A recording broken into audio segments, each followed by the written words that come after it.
Hi friends, இன்றைக்கி நம்ம ரொம்பவே சாஃப்டான புட்டு ரெசிபி எப்படி பண்ணலான்னு இந்த வீடியோவில் பார்க்கலாம் வாங்க. இந்த வீடியோவில் நிறைய டிப்ஸ் அண்ட் ட்ரிக்ஸ் எல்லாம் நிறைய சொல்லியிருக்கேன். இந்த வீடியோவை ஃபுல்லுமே ஸ்கிப் பண்ணாமல் பாருங்கள், அப்போ தான் உங்களுக்கு தெளிவாக புரியும். இப்போ நம்ம வீடியோக்குள்ளே போகலாம் வாங்க.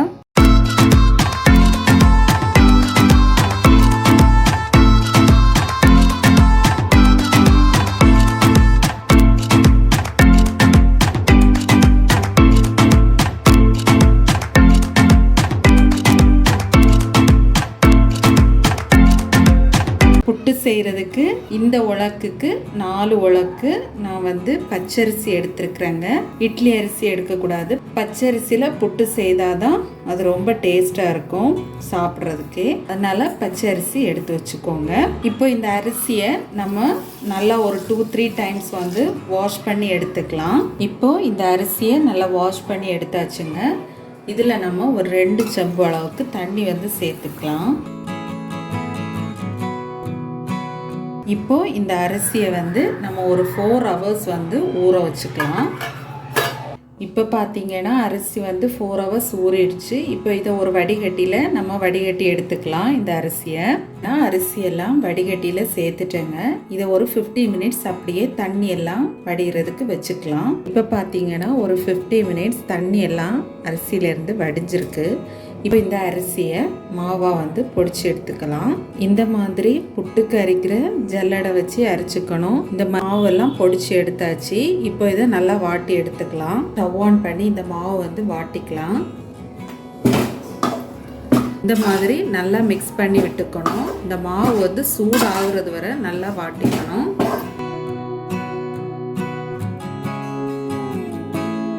அடி பிடிக்காத அளவுக்கு மிக்ஸ் பண்ணி விட்டுக்கோங்க. இப்போ பார்த்தீங்கன்னா மாவு நல்லா சூடாயிடுச்சுங்க. இப்போ ஸ்டவ்வை ஆஃப் பண்ணிக்கலாம். புட்டுக்கு மாவு நான் வறுத்தாச்சுங்க. ஒரு 10 மினிட்ஸ் தான் நான் வறுத்துருக்கேன். இந்த டைமில் ஸ்டவ் ஆஃப் பண்ணிக்கலாம். இந்த மாதிரி மாவு வறுத்து நம்ம செய்யும்போது புட்டு சாஃப்டாக இருக்கும். இந்த மாவை நம்ம 1 வீக் வரை வச்சு செய்யலாம். அதுக்கு மேலே இந்த மாவு இருக்காதுங்க. இது நீங்கள் நிறைய நாள் வைக்கிறீங்கன்னா இன்னும் நல்லா வறுத்து எடுத்துக்கோங்க. இப்போ இந்த மாவு நான் முந்தின நாள் நைட்டே ரெடி பண்ணி வச்சுருக்கேன். இப்போ இது ஆறட்டும். ஆறுனதுக்கு அப்புறமா மூடி வச்சுக்கோங்க. அடுத்த நாள் மார்னிங் புட்டு செய்யலாம். இப்போ பாருங்கள் ஃப்ரெண்ட்ஸ், அடுத்த நாள் மார்னிங் ஆயிடுச்சு. இதில் எல்லா மாவுக்கும் நான் இப்போ புட்டு செய்ய போகலை. அதனால எங்களுக்கு தேவையான அளவு மாவு மட்டும் எடுத்துக்கிறேன்.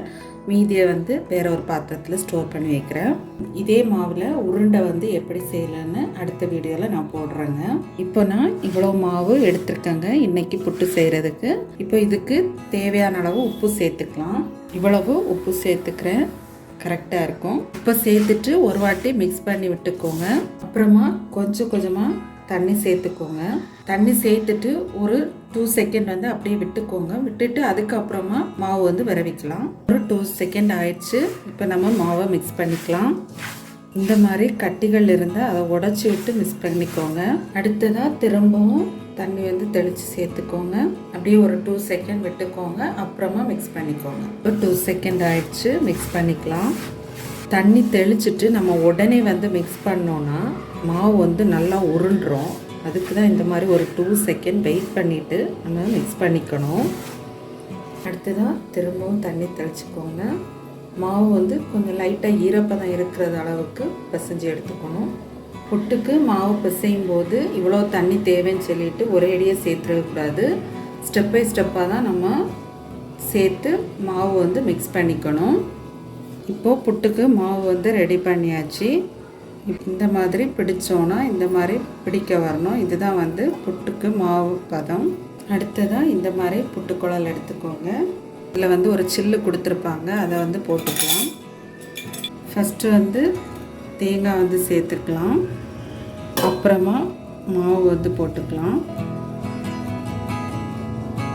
திரும்பவும் தேங்காய் சேர்த்துக்கலாம். அப்புறமா திரும்பவும் மாவு சேர்த்துக்கலாம். திரும்பவும் தேங்காய் சேர்த்துக்கலாம். அப்புறமா மாவு சேர்த்துக்கலாம். சேர்த்துட்டு லாஸ்ட்டாக தேங்காயும் வச்சு முடிச்சுக்கலாம். தண்ணி நான் கொதிக்க வச்சுருக்கேங்க புட்டு குடத்தில்.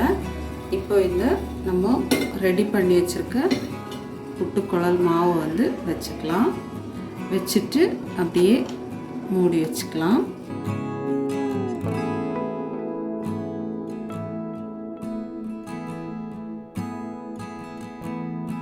இப்போ பாருங்கள் ஃப்ரெண்ட்ஸ், புட்டுக்கு ஆவி வருது. இப்போ உடனே நம்ம எடுத்துடக்கூடாது. ஒரு 5 மினிட்ஸ் கூட வச்சுட்டு அப்புறமா எடுத்துக்கணும். இப்போ உடனே எடுத்தோன்னா புட்டு வந்து நம்ம குத்தி எடுக்கும்போது புட்டு வந்து பொடிஞ்சிரும். அதனால் ஒரு 5 மினிட்ஸ் எக்ஸ்ட்ரா வந்து அந்த புட்டு ஆவி வந்த பிறகு எடுத்துக்கலாம். இப்போது புட்டு எடுத்துக்கலாம்.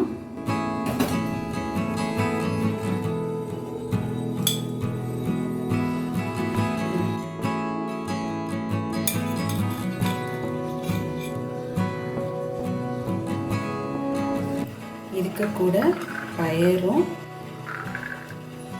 வாழைப்பழம் 2 அப்பளம் வச்சு சாப்பிடலாம். இந்த ரெசிபியை நீங்களும் வீட்டில் செஞ்சு பார்த்து உங்களுக்கு பிடிச்சிருந்தா மறக்காமல் எங்களோட சேனலை லைக் பண்ணுங்கள், ஷேர் பண்ணுங்கள், கமெண்ட் பண்ணுங்கள், சப்ஸ்கிரைப் பண்ணுங்கள். பக்கத்தில் இருக்க பெல் ஐகானையும் கிளிக் பண்ணிக்கோங்க. தேங்க்யூ.